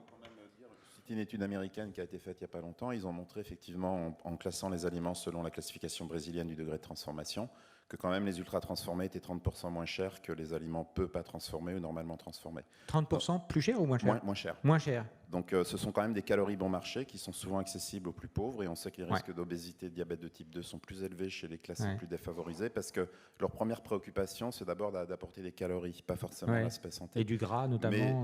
Mais en outre, donc ça c'est les États-Unis, c'est un peu extrême, parce qu'on peut donner quand même quelques chiffres. En France, sur tous les produits étiquetés emballés, c'est à peu près 70% qui sont ultra transformés, plus des 2/3. Et si on prend tous les aliments vrac inclus, c'est 1 sur 2. Donc voilà, donc on a quand même une offre en aliments ultra transformés qui est très élevée, mais comme vous le soulignez, monsieur, tout à l'heure, c'est vrai, il y a quand même beaucoup de calculs qui montrent qu'on peut très bien manger des vrais aliments et équilibrés pour le même prix. Après, ça demande aussi peut-être un peu d'effort au départ, mais par exemple, vous avez les pâtes alimentaires qui sont des produits industriels de qualité, vous avez des légumes surgelés, des yaourts, vous avez des conserves aussi qui ont longtemps été décriées, qui ne sont pas si mauvaises que ça. pourvu qu'il n'y ait pas de sucre caché ajouté. Souvent, ils en mettent un peu, donc il faut peut-être choisir des conserves où il n'y a pas de sucre ajouté. Mais je crois que c'est une fausse idée de faire croire aux gens que de bien manger, c'est plus cher. Parce que cette idée, finalement, elle entretient l'idée que les industriels et les produits ultra transformés, c'est ça qu'il faut acheter. Mais je crois que c'est une mauvaise idée qu'on a mis dans la tête des gens. Il faut inverser ça et dire aux gens, non, on peut bien manger sans forcément dépenser plus, mais quand même, il faut citer un sondage qui a été cité par l'INRA il n'y a pas très longtemps. 70% des Français sont prêts à mettre plus d'argent dans l'alimentation. Et ça, c'est totalement nouveau, on n'avait jamais vu ça avant. Et donc, on a abaissé le prix de l'alimentation à un coût qui n'est pas raisonnable. On a fait croire aux gens que l'alimentation n'avait plus de prix. Donc, justement, les ultra-transformés ne sont pas chers. C'est des calories vides, mais en fait, c'est un très mauvais calcul parce que c'est pas cher dans le porte-monnaie, mais on paye après. On paye pour la santé, on paye pour l'environnement, on paye pour les petits producteurs. Et donc, en fait, je crois qu'il faut dire aux gens que non, manger, il va falloir être prêt à mettre plus d'argent et peut-être moins ailleurs. Parce que si on veut rémunérer tous les acteurs de la chaîne de valeur dignement, il faut comprendre qu'on mange 3 fois par jour. L'alimentation et les systèmes alimentaires, c'est à peu près un tiers des gaz à effet de serre. Donc, je crois qu'il faut, voilà, le prix qu'on a atteint de l'alimentation n'est pas correct. On est passé de 34% du budget après-guerre à 17%. C'est ça qu'il faut rappeler quand même. Voilà. Après-guerre, les gens, c'était le tiers 34, de ce qu'on dépense pour l'immobilier aujourd'hui. Le tiers, et aujourd'hui on est à 17. Ouais. Donc on a atteint un prix, et pourquoi on a atteint des coûts si bas ? Parce qu'on a développé justement l'ultra-transformation, parce qu'on a remplacé les aliments nobles par des artifices, des arômes, etc. Enfin, pas uniquement, c'est aussi qu'on a industrialisé. On a industrialisé, mais quand même pour arriver à des coûts aussi bas. Ouais. Quand vous avez dans des biscuits arômes, c'est bien pour mettre moins de beurre et arôme de beurre. Quand vous avez arôme de fruits, c'est bien pour mettre moins de fruits, parce que c'est le fruit et le beurre et les aliments nobles qui coûtent cher. Donc voilà, on a abaissé le prix avec des artifices, une artificialisation. Et voilà, là, je pense qu'on est au fond du problème. Dominique Schleicher. Il faut peut-être réintégrer, Oui. Il faut peut-être aussi réintégrer dans le coût des aliments le coût global que ça a sur la société, parce que tous ces diabètes, tous ces cancers, etc. Oui, internaliser. Le coût du surpoids en France, c'est 50 milliards d'euros par an. 50 milliards d'euros, c'est nous qui les payons. Il faut peut-être se poser des questions à un moment et se demander qu'est-ce qu'il faut faire. Taxer ces produits-là, peut-être. C'était le gros débat sur. En termes de politique de prix, effectivement. Oui, bien sûr. C'est un levier qui est. Les taxes très, sur le très fort. sucre, sur le sel, etc. Sur les boissons sucrées. Oui. En France, on a la chance d'avoir cette taxe qui a été mise en œuvre et qui est indexée sur le taux de sucre dans les boissons. Il y a des pays où ils ont même mis ça en œuvre aussi, par exemple au Mexique, et ils ont fait l'évaluation de l'efficacité de cette mesure qui a permis donc un énorme progrès au niveau social, santé, etc. Et ça, à l'heure actuelle, on a encore des débats sur savoir est-ce qu'on a raison de mettre cette taxe-là. Et même l'OMS, l'Organisation mondiale de la santé, se pose la question sur le bien fondé de cette taxe. Donc, d'accord. Oui, Dominique Schleicher. Je suis tout à fait d'accord avec ce qui vient d'être dit. Je rappelle aussi qu'il y a une loi qui a été mise en place cette année qui s'appelle la loi alimentation, qui a pour but aussi de rééquilibrer le partage de la valeur dans tous les acteurs de la chaîne. Et nous, on a été soutien depuis le début de cette loi. On essaye de la mettre en œuvre le plus justement possible. Et on essaye tout au long de l'année, effectivement, de traduire ça dans des collaborations avec le monde agricole avec un juste prix pour eux. Donc ça, c'est vraiment un des combats de Système U. On y tient. Il y a d'autres acteurs qui sont sur d'autres problématiques, plus toujours sur le prix bas. Nous, on pense que vraiment le prix bas à tout prix n'a plus de sens et que maintenant, il faut rechercher un prix juste et responsable pour tout le monde. Ça, c'est le premier point. Et deuxième chose, je voulais dire la chose suivante. Moi, je suis fils d'épicier et j'ai grandi dans l'épicerie de mes parents. C'est 20 mètres carrés au départ. J'ai grandi là-dedans et je me souviens que mes parents servaient les produits en vrac. Les frigos ne faisaient qu'arriver. Et voilà. Et donc, quel est le mouvement qui est en train de se produire actuellement ? Le commerce, c'est un éternel recommencement. On revient à ce qu'on faisait avant cette période d'ultra-consommation et d'ultra-transformation. On revient aux produits bruts, on revient aux produits vrac, on revient à des produits avec moins d'emballage, voilà, et on est en train d'essayer, on commence à refermer une sorte de parenthèse qui est peut-être allée trop loin, qui a peut-être eu des excès. Bon, ça mettrait un peu de temps, mais le mouvement est profondément enclenché parce que de toute façon, les clients, vous, c'est ce que vous voulez, donc nous, on accompagne ça. Alors, Anthony Fardet, il est temps que vous nous livriez votre recette. Les 3 conseils. Alors, puis après, on passera la parole à la salle. Alors, au départ, ce n'est pas des conseils. En fait, ça s'est transformé un peu comme ça. Mais l'idée, en fait, c'était avec un de mes collègues, le Dr Roch, qui est directeur de recherche à l'INRA. On se posait la question, est-ce qu'il n'existe pas finalement un régime protecteur qui serait un peu universel et générique ? Et donc, on a fait ce qu'on appelle une fouille de données de la littérature. Donc on a lu beaucoup de rapports, FAO, MS, etc., beaucoup d'articles, notamment beaucoup d'articles sur des calculs quand on change de régime alimentaire pour des régimes plus sains, quelle est la diminution des gaz à effet de serre. L'idée étant que, dans l'idéal, il faudrait diminuer de 80% la production de gaz à effet de serre, notamment pour les systèmes alimentaires, si on ne veut pas dépasser 2 degrés. Et donc, on en est arrivé à cette conclusion. On s'est rendu compte que finalement, le régime... Enfin, c'est pas non plus... On n'a pas inventé le fil à couper le beurre. On s'est rendu compte que le régime protecteur universel est un régime riche en produits végétaux, pas trop transformés et variés, c'est-à-dire végétal, vrai, varié. Alors, le fait que ça commence par V, c'est juste un coup de bol. Voilà, donc, les 3 V alors. Hein. Voilà. Et on a rajouté, si possible, biolocaux et de saison, parce qu'effectivement, ce n'est pas forcément pour l'instant accessible à tous. Donc, tous les régimes protecteurs sur la planète, quand même, obéissent à peu de choses près à ces règles, c'est-à-dire qu'ils sont souvent riches en produits végétaux, peu pas normalement transformés, donc très peu d'ultra-transformés. C'est le vrai. Voilà, et le varié. Mais varié des vrais aliments, parce que varier des calories vides et des ultra-transformés, c'est plus une variété de marque qu'une variété botanique ou animale. Alors, pourquoi on voulait cette règle? Parce qu'on trouve que c'est une règle très facile d'accès et très holistique. Holistique dans le sens où, si on tend vers cette règle, c'est-à-dire qu'on augmente la part de végétal et qu'on diminue l'animal, qu'on limite les ultra-transformés, donc pour vrai, par opposition à faux aliments, et variés, voilà, eh bien, on protège non seulement la santé, mais on peut aussi protéger le bien-être et la biodiversité animale, l'environnement, les petits producteurs, la vie sociale, les traditions culinaires, etc. Donc en fait, on a une règle qui est très globale et holistique, qui est facile d'accès, que tout le monde peut s'approprier, et qui permet de régénérer les systèmes alimentaires de manière vertueuse. Donc en fait, après, il y a d'autres gens qui réfléchissent à ça, et tout le monde converge à peu de choses près vers ce type de régime. Que vous preniez la FAO, la commission Eat-Lancet, qui je sais a été décriée, mais quand même... le GIEC aussi qui a fait des recommandations il n'y a pas longtemps, il y a eu Solagro, il y a eu Agrimonterra, voilà, toutes ces institutions et tous les gens qui régiment un peu à ce régime un petit peu protecteur, universel et générique, c'est-à-dire qu'après il peut être décliné localement selon les régions du globe, tout le monde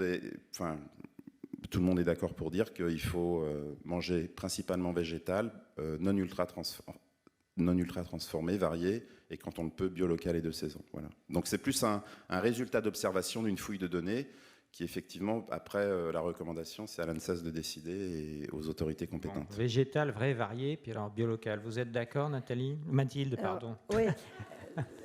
Donc, je suis d'accord sur le principe évidemment, mais je pense que là, ce qu'il faut surtout rappeler, ce qui est important, c'est pas l'avis de tel ou tel chercheur, que ce soit toi ou moi ou quelqu'un d'autre, c'est vraiment le fait que ça marche pas comme ça. Pour faire des recommandations en France, pour faire des recommandations, il y a effectivement des fouilles de données qui sont faites de toutes, mais c'est pas des fouilles, c'est vraiment des revues systématiques de la littérature, à la fois épidémiologique, des études de mécanismes, des études toxicologiques, etc. Et ça, c'est les autorités compétentes qui doivent le faire. Donc au niveau national, il y a l'ANSES, donc l'Agence de sécurité sanitaire des aliments, environnement, santé, travail, avec le Haut Conseil de la santé publique qui a rendu un avis. Tout ça est étudié vraiment scrupuleusement par Santé publique France, et ce sont ces recommandations-là qu'il faut mettre en avant. Et je veux dire, j'ai aucune action là-dedans, c'est juste que si on commence à dire au public, moi je pense qu'il faut faire ça, et puis moi je trouve que celle mais est-ce que ça se recoupe? Est-ce que c'est pas ça se recoupe complètement, mais juste dans ce domaine-là, je pense qu'il faut être très prudent sur la manière dont on l'amène. Il y a aussi un peu de marketing à faire pour que les gens retiennent, que ça frappe les esprits. Santé publique France fait ce marketing-là. Donc, si vous voyez sur leur site, il y a par exemple une iconographie avec le aller vert, donc les au moins 5 portions de fruits et légumes par jour, les 2 fois les légumineuses par semaine, etc. Ça, c'est encore vrai, 5 fruits et légumes par jour, parce que après j'ai vu, finalement, non, s'il y a trop de sucre, il y a trop de sucre dans les fruits, donc il faut en prendre moins. Au moins de 5 portions de fruits et légumes par jour, ça reste complètement vrai par rapport aux bénéfices santé. C'est vrai aussi sur les légumineuses. Et évidemment, du coup, ça rejoint le fait que manger moins de viande, donc pas plus de 500 grammes par semaine de viande rouge, pas plus de 150 grammes de charcuterie. Donc toutes ces recommandations-là, elles sont faites très sérieuses, elles proviennent vraiment d'années de recherche, et je pense qu'il faut faire attention dans les messages. On peut avoir nos avis après, et donc je respecte complètement évidemment ces positions-là, et je les partage sur moins d'aliments ultra transformés, etc.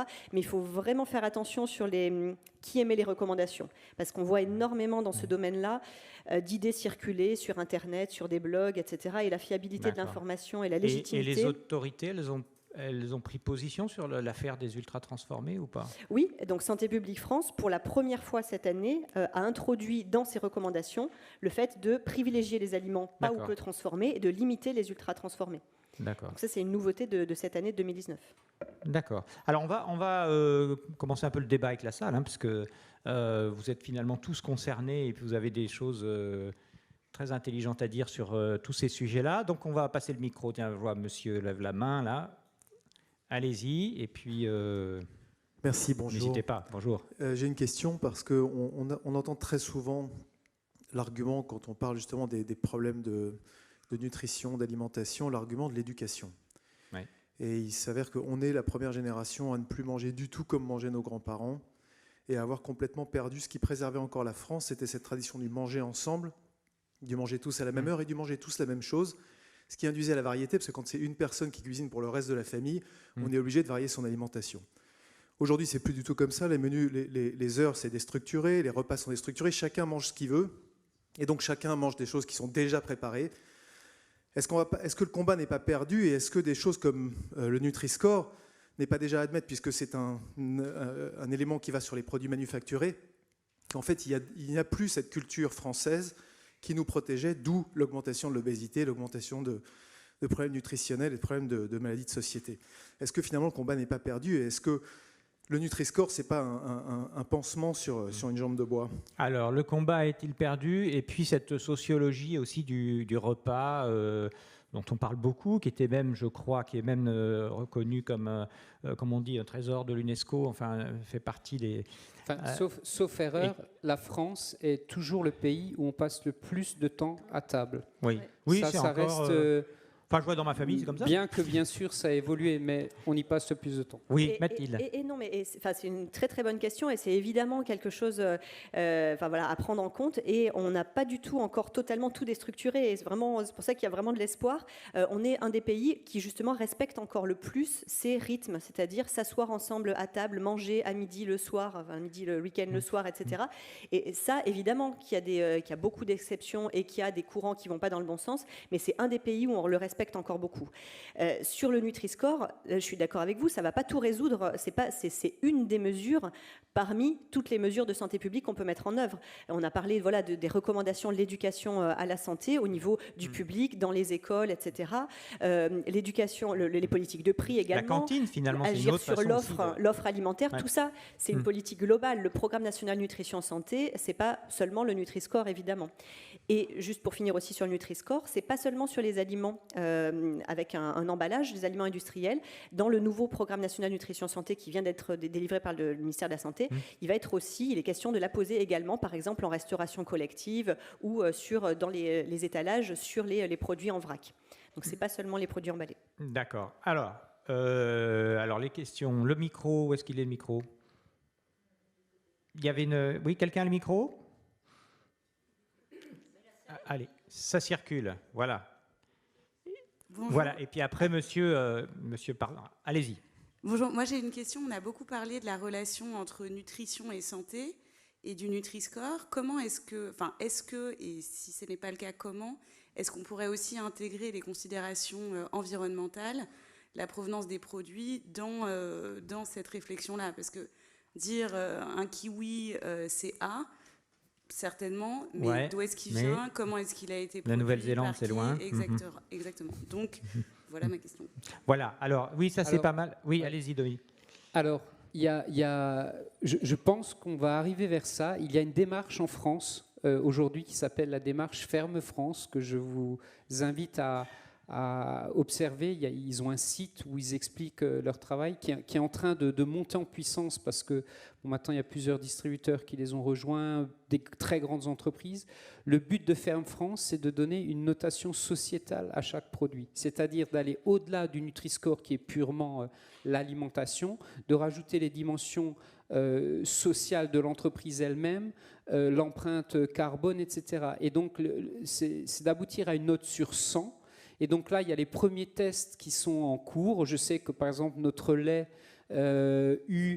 entier, il a une note de 80 sur 100 dans un test. Ils sont en train d'organiser tout ça. Et donc, ça serait de nature à répondre à votre attente. Mais je suis persuadé qu'au-delà des systèmes de notation purement santé, on va aller vers, effectivement, la prise en compte de tout ça à terme. Oui. Mathilde ? Non, mais effectivement, ça rejoint un petit peu ce qu'on disait tout à l'heure, c'est-à-dire que dans l'alimentation, il y a plusieurs dimensions. Alors, ne serait-ce que pour la santé, on parlait de la dimension nutritionnelle, avec aussi l'histoire des additifs, l'histoire des pesticides. Et donc ça, c'est des choses que pour l'instant, on ne sait pas agréger parce qu'on n'a pas encore les connaissances. Et là, l'idée de la dimension impact environnemental, on est en train d'y travailler, nous, dans notre équipe de recherche aussi.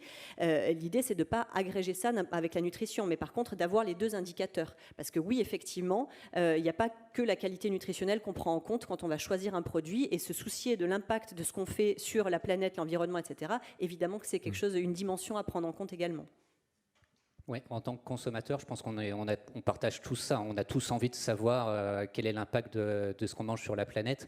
Et c'est pour ça que c'est super important que ces informations sur le kiwi ou le poulet, est-ce qu'il a mangé du soja? Si c'est du soja, est-ce qu'il vient d'Argentine? S'il vient d'Argentine, est-ce que c'est une zone déforestée, etc. Tout ça, c'est des informations qui sont légitimes à connaître. On devrait tout savoir sur ça. Est-ce qu'on pourrait imaginer sur Open Food Facts qu'il y ait un indicateur carbone, par exemple, CO2 sur les... Alors, on a commencé à en mettre un parce que justement, on est en train de travailler avec l'ADEME pour essayer de construire une sorte d'éco-score. On rêve d'avoir la même chose que le Nutri-Score en fait pour l'impact écologique.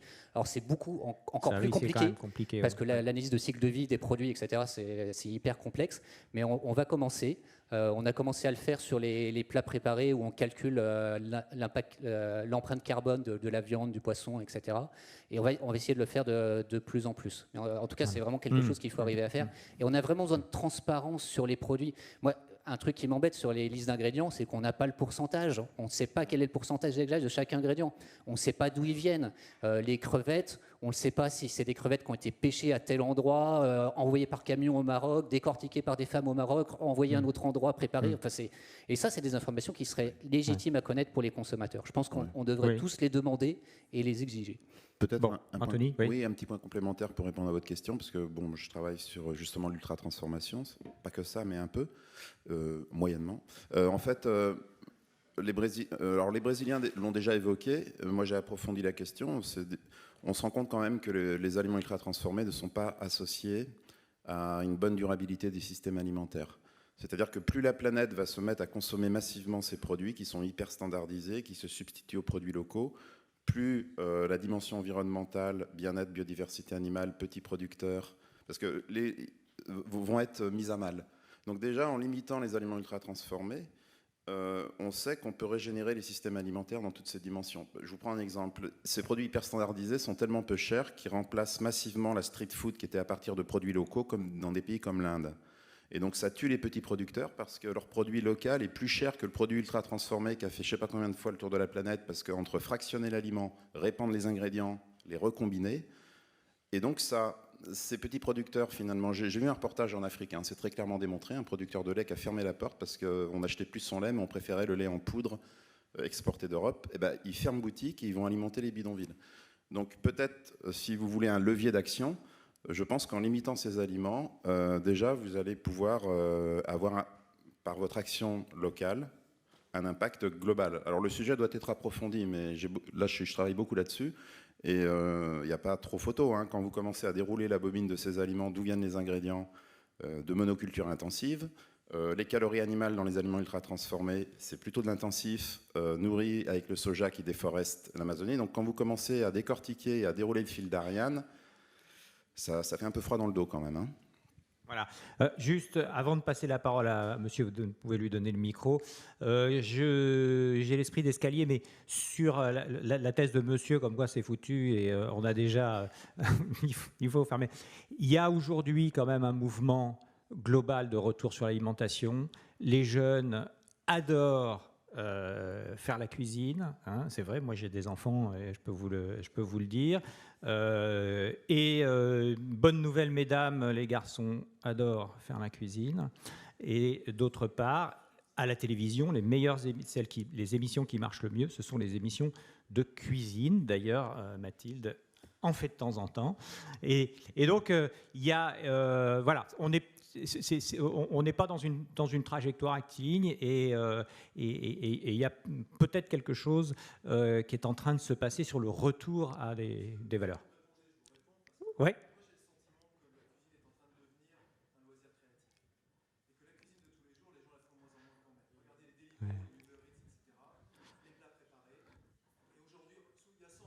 Ouais. Enfin, oui. Ah, oui. Je pense que c'est un mélange. Je pense que c'est un mélange des deux. Mais enfin bon, c'est un peu notre débat. Allez-y, monsieur. Bonjour, merci beaucoup pour cette intervention qui était vraiment très agréable. Je pense que la convivialité vient aussi du fait qu'il n'y a peut-être pas d'industriel et c'est dommage qu'il n'y ait pas un Danone ou un Nestlé parmi vous. Oui, c'est vrai. Bon, l'année prochaine, on fera ça. Ma question, c'est plus par rapport, en fait, il y a deux éléments qui ont été abordés, c'est le Nutri-Score beaucoup et l'ultra-transformation.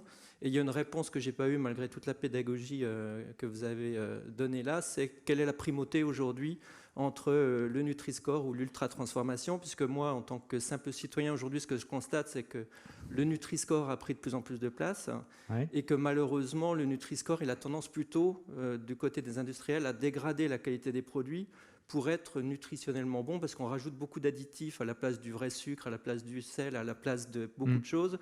Et donc, on peut se retrouver avec un produit A ou B aujourd'hui qui, en fait, est ultra transformé, alors que hier, il était C et il n'était pas du tout ultra transformé. L'effet pervers du Nutri-Score, c'est intéressant, oui. Et donc, qu'est-ce qu'on doit manger demain? Est-ce que c'est un produit A ou un produit non transformé? Voilà. La dictature du Nutri-Score, ça, c'est pas mal. Donc effectivement, c'est une excellente question. Alors on a écrit un article sur le sujet, d'ailleurs je vous invite à lire sur la plateforme The Conversation, je ne sais pas si vous connaissez, d'ailleurs c'est une plateforme gratuite où les universitaires peuvent s'exprimer. Anthony écrit aussi voilà, il y a des articles d'Anthony, effectivement, donc on écrit là-dessus. Et on a écrit un truc qui s'appelle le Nutri-Score s'intéresse à la qualité nutritionnelle et c'est déjà pas mal.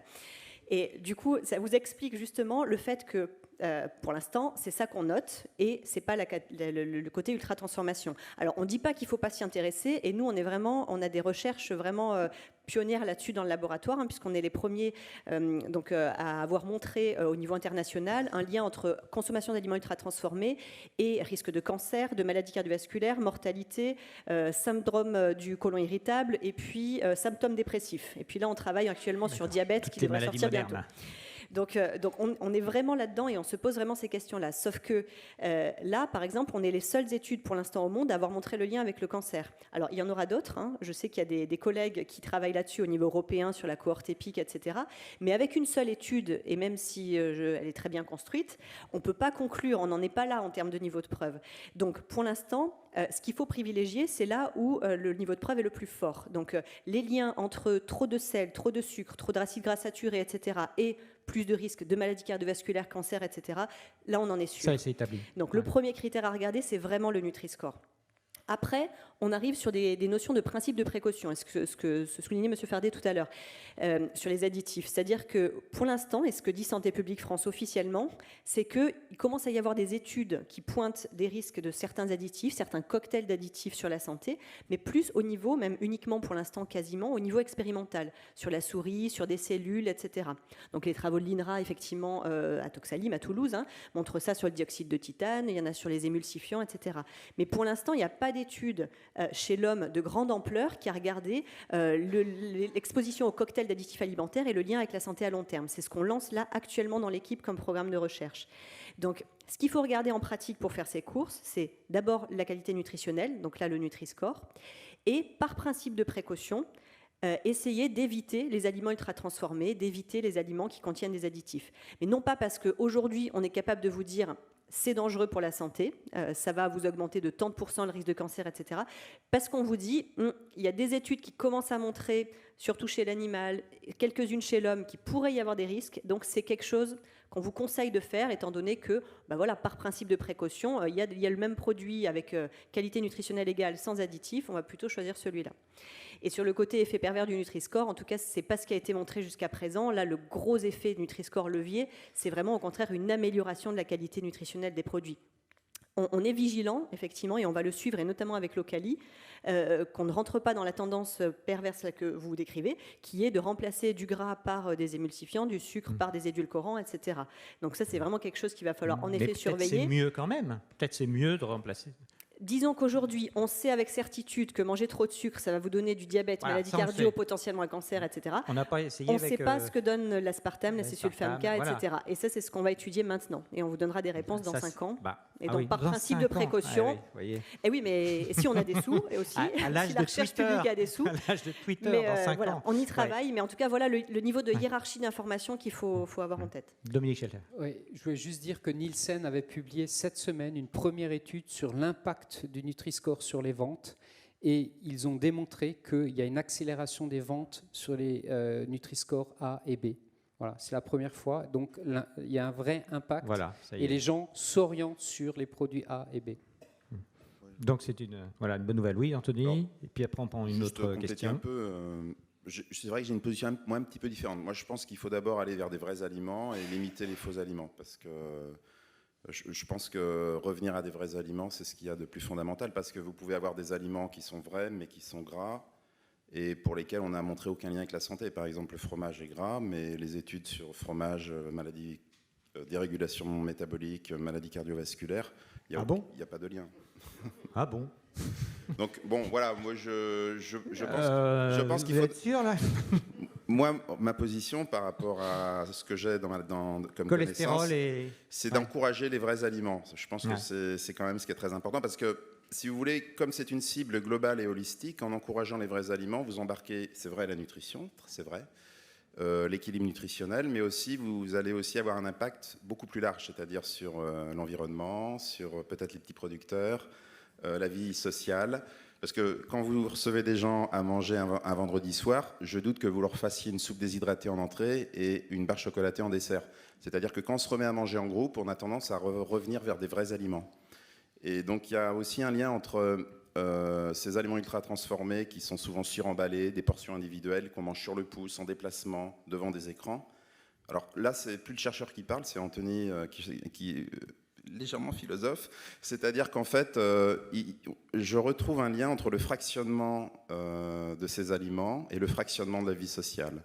Et donc, on voit bien que ces aliments, quand même, c'est pas des aliments qui favorisent l'acte social de manger, qui est aussi une dimension très importante. Mais enfin, ce n'est que mon point de vue.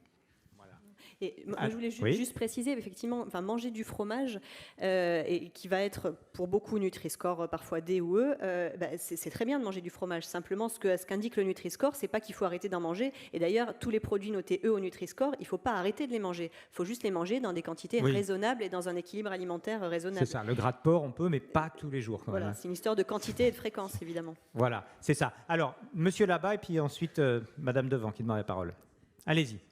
Tout d'abord, merci beaucoup pour cette table ronde qui était très intéressante. Vous parliez tout à l'heure de taxation du sucre. Moi, ma question, c'est de savoir si vous aviez des informations sur des initiatives qui seraient en cours ou à venir de la part des autorités publiques qui, normalement, sont censées défendre la santé des Français, pour s'emparer, par exemple, du Nutri-Score, pour taxer certains produits, une sorte de malus, quoi. Une malus. Alors, vous voulez dire sur le sel, par exemple, ou sur d'autres autres que le sucre, quoi. Oui. D'accord. Alors, effectivement, on en rêve de cette mesure-là. Le Nutri-Score, l'idée de ces profils nutritionnels, c'est justement de pouvoir servir plus largement que pour l'étiquetage nutritionnel et à terme de pouvoir en effet servir à ce type de régulation, que ce soit au niveau de taxation d'éléments très mauvais nutritionnellement ou de régulation de la publicité, notamment dans les produits pour enfants par exemple, etc. Donc ça, c'est effectivement des idées qu'on porte. On n'a pas encore réussi à les porter jusqu'au niveau acceptation par les pouvoirs publics, mais on y travaille. Voilà. Madame. J'ai une question concernant le plaisir, en particulier chez les classes sociales, disons, moins favorisées, qui est un sujet que je connais assez bien. Et par ailleurs, je voudrais ajouter que Le Monde pourrait donner à cette table ronde une publicité, le nombre de lecteurs étant beaucoup plus important que le nombre d'auditeurs aujourd'hui. On compte sur vous, n'est-ce pas? Oui, j'aimerais bien, oui. Oui. On va la diffuser en vidéo, vous inquiétez pas. Et puisque vous avez parlé de vos enfants, je voudrais juste dire que je suis grand-mère de 7 petits-enfants entre 3 et 8 ans. Félicitations. Merci, Ola. Et que j'assure les goûters. Et alors, comme je vais de l'Énarque au tout petit employé, les goûters vont du pain avec barre de chocolat jusqu'au Prince et aux barquettes à la fraise. Et dans la famille barquette à la fraise, on me dit « Ah, mais maman, on ne va pas priver les enfants de plaisir ». Et en fait, c'est quoi la notion de plaisir différente dans les 3 familles? C'est que dans les 2 autres familles, on a des projets. C'est-à-dire, on va acheter un appartement plus grand, on va aller passer des vacances à tel endroit, tandis que dans la famille, disons, beaucoup moins favorisée, on dit « Ah ben, on ne va pas quand même se priver de choses de quelques euros, de choses à quelques euros ». Et je trouve très difficile, en tant que grand-mère, et puis un peu sociologue, je trouve très difficile de faire changer la mentalité des parents et des grands-parents de ces 2 enfants-là, qui disent « Mais la bouffe, c'est un plaisir formidable ». Et pourtant, ce qui est incroyable, c'est que c'est une famille de diabétiques. Mais peut-être parce qu'ils n'ont pas beaucoup d'autres plaisirs, ou peut-être c'est un plaisir accessible, plus facile qu'un voyage en Thaïlande. Ça me regarde qu'à moitié, mais en tout cas, ce que je voudrais vous demander, c'est s'il y a des études, justement, qui analysent, des études sociologiques qui analysent le rapport entre la bouffe et le plaisir en fonction du niveau d'études, parce que dans mes 3 familles, c'est complètement corrélé au niveau d'études. Et dans la famille intermédiaire, la grand-mère fait des crêpes. Donc, vous voyez, on y est en plein. Ah, c'est génial. C'est sociologiquement probant. Alors, non, mais est-ce que vous travaillez avec des sociologues d'ailleurs? Oui, alors voilà, bon, moi pas directement, mais dans mon équipe, j'ai une chercheuse notamment qui s'intéresse beaucoup à ces aspects-là et aux déterminants psychologiques, notamment des comportements alimentaires. Et on a plusieurs partenariats aussi avec des équipes en sociologie. Et c'est vrai qu'il y a sûrement énormément de vrai dans tout ce que vous dites de cette expérience-là très concrète. Là, l'idée et toute la difficulté, c'est justement déjà de pas se dire que on peut pas se faire plaisir avec des aliments qui sont pas justement ces barquettes, ces princes ultra transformés et pas très bons nutritionnellement. C'est que de prendre du bon pain frais, tout chaud, qui sort de la boulangerie, etc., avec un petit quelque chose dedans. Honnêtement, si on éduque les enfants correctement, ils vont trouver que ça fait énormément plaisir. Ça, c'est toute une histoire, de changer un petit peu de paradigme par rapport à ça.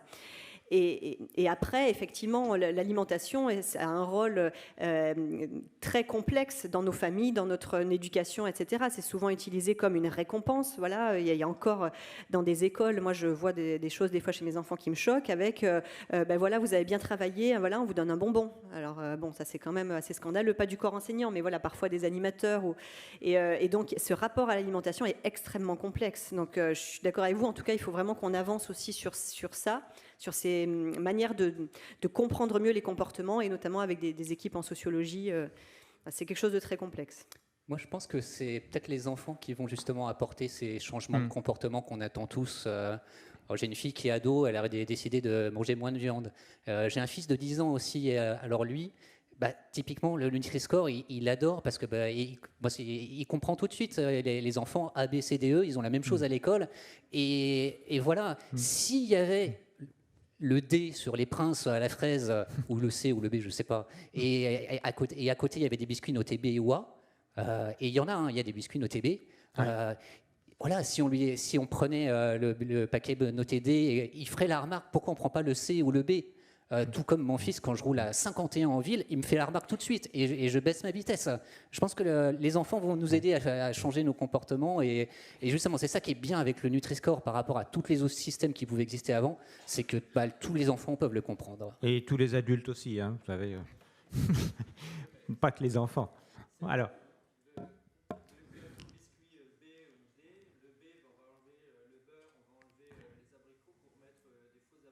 Ouais, mais oui. Ouais, ben oui. Alors, il y en a certains comme ça, mais il y en a aussi, promis, où vous pouvez trouver des choses moins... Et après, les biscuits, eux, ils sont parfois très très bons quand ils n'ont pas d'additifs, etc. C'est simplement qu'il ne faut pas que ça rentre dans le goûter tous les jours ou bien tous les jours après les repas. C'est de temps en temps, en fait. C'est ça le... Voilà. Il n'y a rien d'interdit, mais c'est une histoire d'habitude.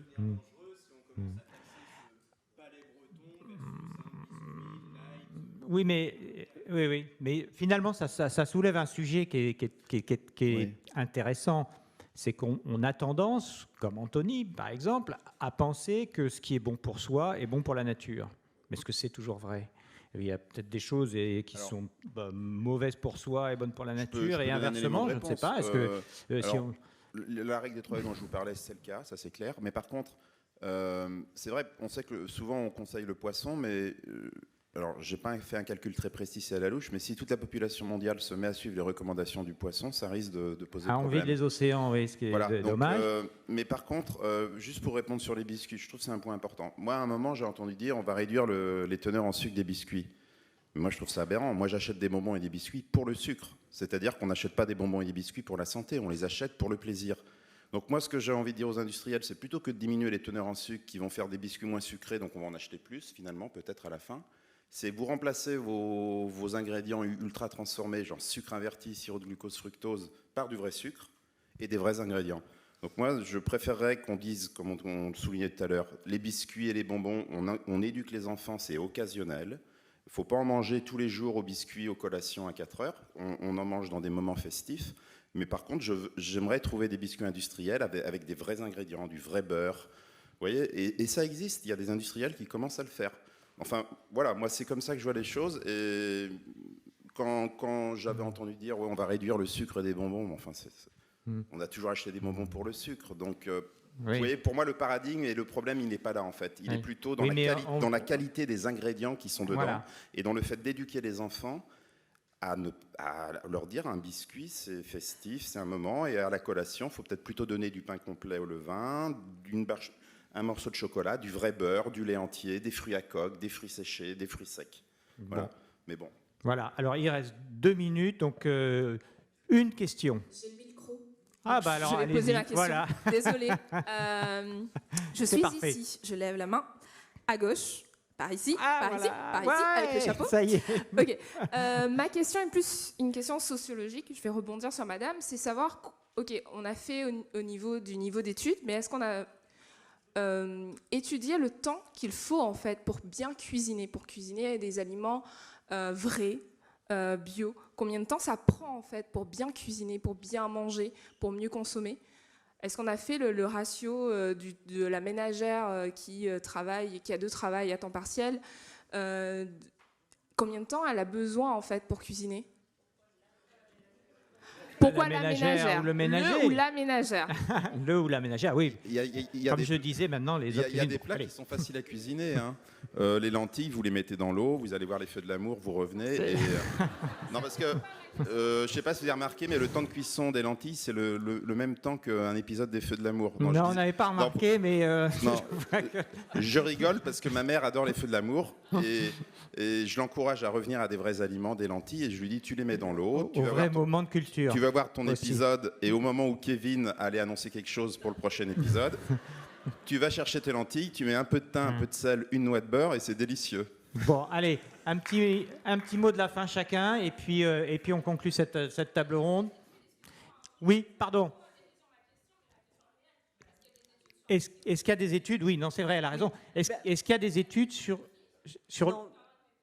Non, mais blague à part, c'est vrai, nous, dans Nutrinet Santé, on s'intéresse justement à tous ces aspects-là, au-delà de concrètement ce qu'on mange, toutes les pratiques culinaires, le temps passé à cuisiner, les compétences qu'ont les gens ou pensent avoir sur leur capacité à faire la cuisine, etc. Donc il y a tout un tas d'études autour de ça. Et je sais, votre question, elle est absolument cruciale et je me la pose tous les jours. Donc j'ai un emploi du temps surbooké, plus les 2 enfants, etc.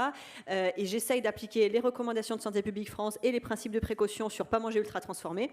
Et donc, oui, on peut y arriver. C'est pas évident, c'est assez compliqué, mais notamment, voilà, il ne faut pas diaboliser, par exemple, ce qu'on va trouver, les fruits et légumes, quand on dit au moins de 5 portions de fruits et légumes par jour, par exemple, les surgelés, que vous allez trouver sans pas cuisiner, pas déjà cuisiner, c'est un gain de temps incroyable, et vous pouvez cuisiner, du coup, très sain, très bon, avec ce genre d'aide. Les Nutri-Score sont en général assez bons sur le surgelé. Ils sont excellents, c'est des légumes, donc ça va être du A. Oui, mais même quand c'est un peu transformé, d'ailleurs, j'ai remarqué. Oui. Après, voilà, attention aux additifs. Mais en tout cas, il y a des moyens. Il y en a moins. Et c'est comme ça qu'il faut qu'on pense et qu'on arrive à réfléchir, et c'est une vraie question au quotidien. Allez, le mot de la fin, Dominique Schelcher.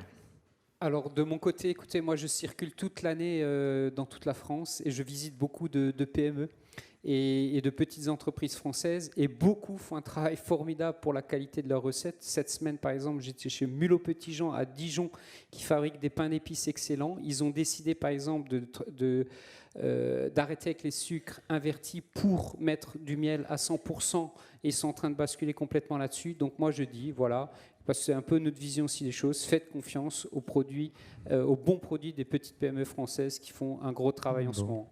D'accord. Et puis, écoutez, c'est le temps terminé. Je vous livre juste comme petite nourriture pour la pensée ce que disait Brillat-Savarin, dont j'ai cité tout à l'heure. Vous savez que c'était un grand gastronome du 19e siècle et il disait « Celui qui s'indigère et celui qui s'enivre ne sait pas manger ». Merci à tous.